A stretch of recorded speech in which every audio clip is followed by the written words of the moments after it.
everyone, welcome back to the vlog. As some of you may know, I played on my very first stream a couple of weeks ago. So this vlog will mainly cover that HCL stream, what I was thinking in certain spots, and my trip to LA. So let's get into it. So here I am, the night before, all ready to play the stream the next day. I thought I'd just text the game organizer to check on the start time, and this is the response I got. What an absolute screw up. I just flew to a different city, paid for flights, hotel, and everything, thinking I was meant to be playing on a stream tomorrow. Except that I flew in the wrong week. And you know what? Because I'm such an organized person, I even marked in my calendar the date that I was supposed to fly in, which is the 26th. I just forgot to check it. And I just assumed it was the 19th for some reason. I have no idea why I assumed it was today. So anyway, I'm in a hotel for no reason. We're flying back tomorrow.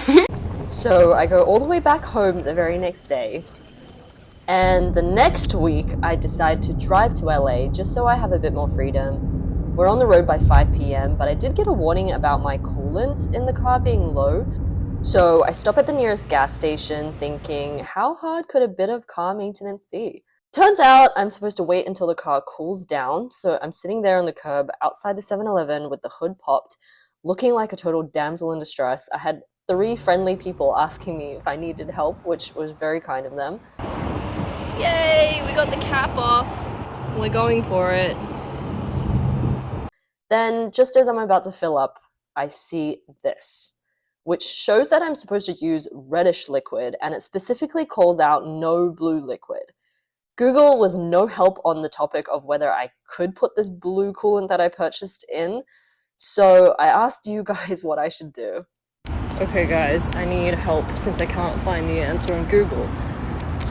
My car says I need coolant, so I bought coolant and it's blue, but when I pop the hood, there's a sticker on it saying no blue coolant, only orange or red coolant, but the coolant I have is made for all vehicles. It was the only one in the store, so I don't know if I can put it in. You tell me. Results were divided, so I went to 3 other shops nearby, including Target. All of them only had blue coolant. To be on the safe side, I decided to drive to AutoZone to finally get the right one, which they did have, thank God. And let's just skip the part where I then overfill the coolant in the car and then go back inside to buy a siphon to take some out. After a 2-hour delay, we are finally on our way to LA as the sun is setting. We make it there later than expected and check into a slightly nicer hotel than last time. The next day, I'm rested and ready to battle. I'm about to go play the stream. I'd be lying if I said I wasn't a little nervous. I'm used to talking in front of the camera and stuff, but a stream is kind of out of my hands and whatever is posted is kind of there forever. So it's out of my control, but I think I'll settle into it. I'm sure I'll be fine, but yeah, anyway. Alright, here we go. Hey mom, I'm on TV. Well, sort of. There's me getting way more chips than I usually handle and hopping straight into the action with Ace 9 off. We raise it up to 100, 2 ladies come along, and we see a decent flop for our hand. We decide to check, as does everyone. Unfortunately, the turn is the 5 of diamonds, bringing in the flush. Anyway, we thought this hand was a little vulnerable and didn't want to open ourselves up to more aggression than we like, so we check it again. The river is a pretty safe card for us to now put out a bet and get called by potentially a king. We do just that and get called by Joanne's 10-8.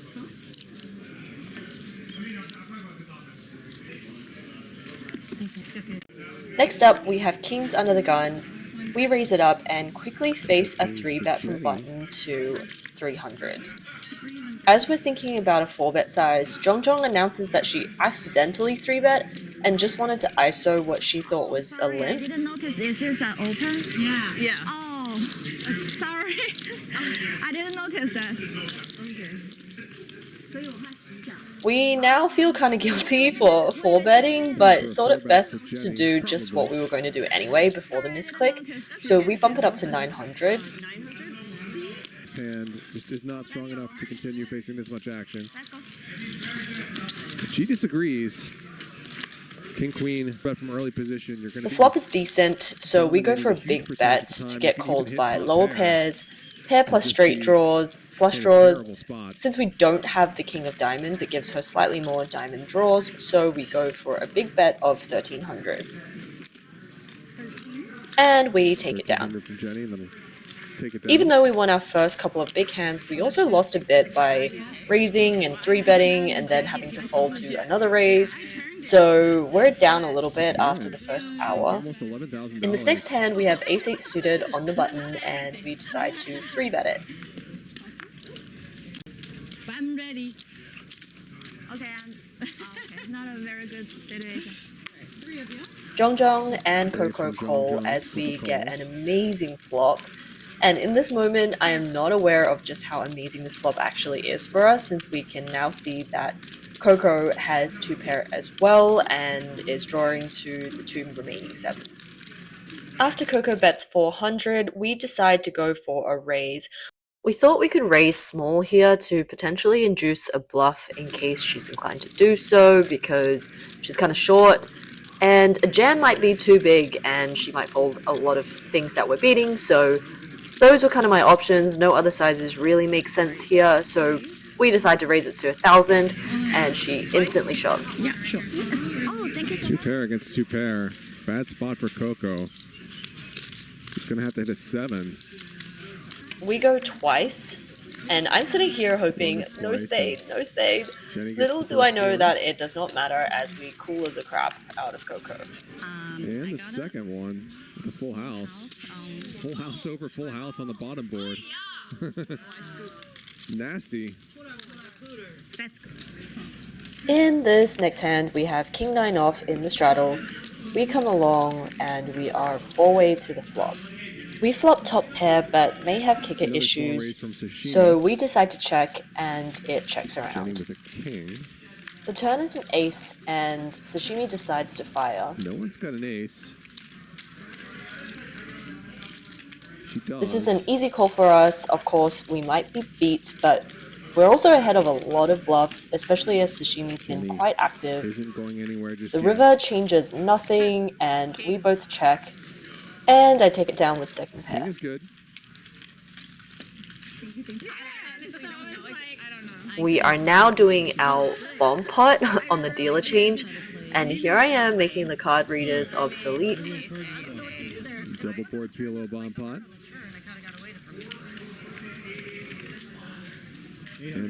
On the flop, we see a bet of 800, as well as a raise to the max of 2k. Also, of course, has a queen on top. Even though I have 2-pair on one board, I decided to just fold here, which ends up being the right decision, as we can see that Zhong had a straight on that board, and obviously our 5s are no good on the other. Spades. The river breaks my heart just a little bit, as we would have taken the bottom board with a full house, but oh well. In this hand, we see a raise from Coco and a call from Karen.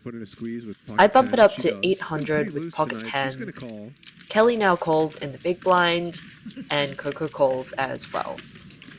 The flop comes 10 high, and holy crap, we just flop the nuts on a very dry board. It checks to us, and we fire 1200. Kelly now calls, and Coco folds. Ace high, no heart in her hand. So lets Coco off the hook. The turn is a 5, and Kelly checks. Here, I'm trying to decide how big I want to bet, which is a question I really should have asked myself on the previous street, since we're now kind of left with an awkward stack to pot ratio of 1. It does feel too big to jam, but I decide to jam anyways.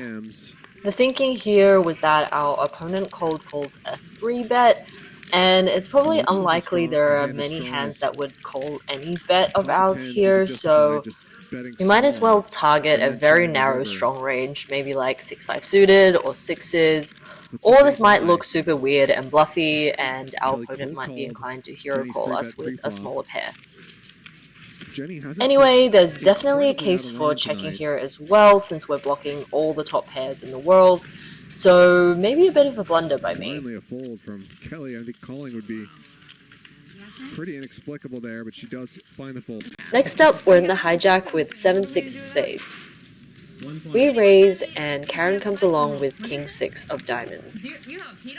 The flop doesn't give us much, but we decide that this hand has decent backdoor equity and is good enough to start bluffing, since this flop probably hits our range a bit more than our opponent's.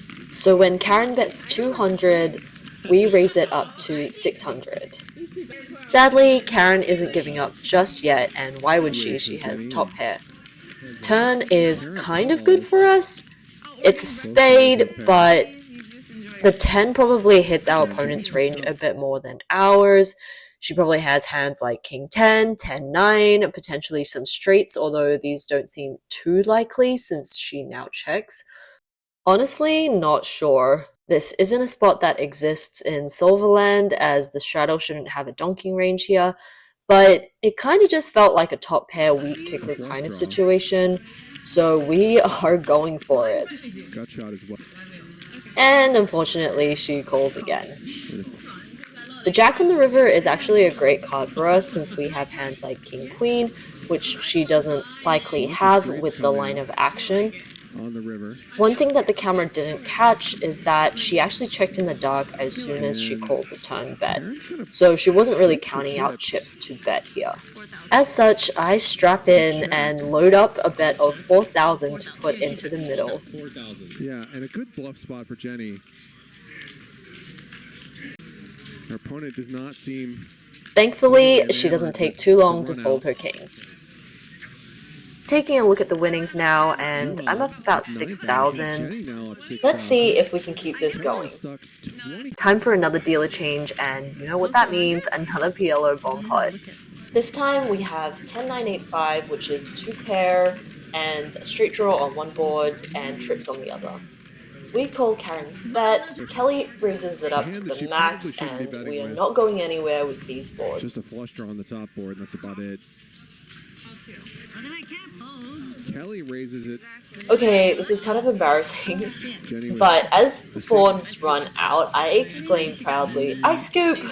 Not realizing that I don't have a full house on the 10s board because I have to use 2 cards. Total fail, but we do win half, and that's good enough for us. Jamie wins the bottom board with 4 deuce. You gotta play 2 cards from your hand. Kind of counterintuitive. 4 deuce is a boat. Next up, we have 7-6 of spades again. We raise it up in the cutoff over a $100 straddle. Sashimi calls, and we see a flop of King, Queen, Jack. Absolutely nothing for us, but we think our image has been pretty tight today, so we're just gonna fire this as it's a good board for our range, and it does the trick. Can't really be too proud of this though when we see Sashimi also just had nothing. Towards the end of the session, we end up raising a few hands like Ace-10 off, and flop nothing, and this 8-7 suited hand, flopping not much, then facing Karen's $2,000 bet, and we just fold. These hands added up to a bit of a loss at the end, especially because the $100 straddle was on. Overall, on the session, we won just over $8,500, and somewhat equally importantly, I didn't absolutely embarrass myself, so yay. So after the stream, I celebrated with a gourmet solo dinner, of course. This is my dinner, guys. Cup noodles, purchased from the lobby. Some chips that I packed for the long drive. And some gummy worms. My adrenaline was still going after somewhat of a big game for me, so I wasn't really hungry and just wanted to chill out before bed. The next day, I drove back to Las Vegas in peak traffic. I did not account for the fact that it was a Friday after work. Google Maps routed me via the scenic route, which I really didn't mind. I even stopped to take a few snaps. But my wonder quickly turned to anxiety as my GPS lost signal in the mountains, and I was running out of gas. I checked the maps and it partially loaded, showing me I had to turn back and there was a road closure ahead. I decided I knew better and that a road couldn't possibly just be closed. Turns out it absolutely can, so after an hour of driving through the mountains, we had to turn back. The sun was setting, the gas was low, and it didn't help that I had just listened to a podcast about a murder in a cabin in the woods. But after a few hours, we made it back to civilization. Might as well take a little video of the third hotel room I have stayed at on this trip, including last week when I accidentally flew to LA. This is the nicest? Oh man, I can't open this. Anyway, that's the car park. This is the nicest room I've stayed in. I decided to stay at the Hilton. It was just the closest. I didn't want to drive anymore. Here we are. I'm exhausted. I'm gonna have a shower, order room service, watch some YouTube, and go to bed. The next day, with a full tank of gas, we made our way back to the homeland that is Las Vegas. All in all, we're very grateful that we ran good on the stream to subsidize the misadventures. Thank you so much for watching, and if you enjoyed this video, I am also playing another stream next Thursday around midday. I'll post details and updates on my Instagram.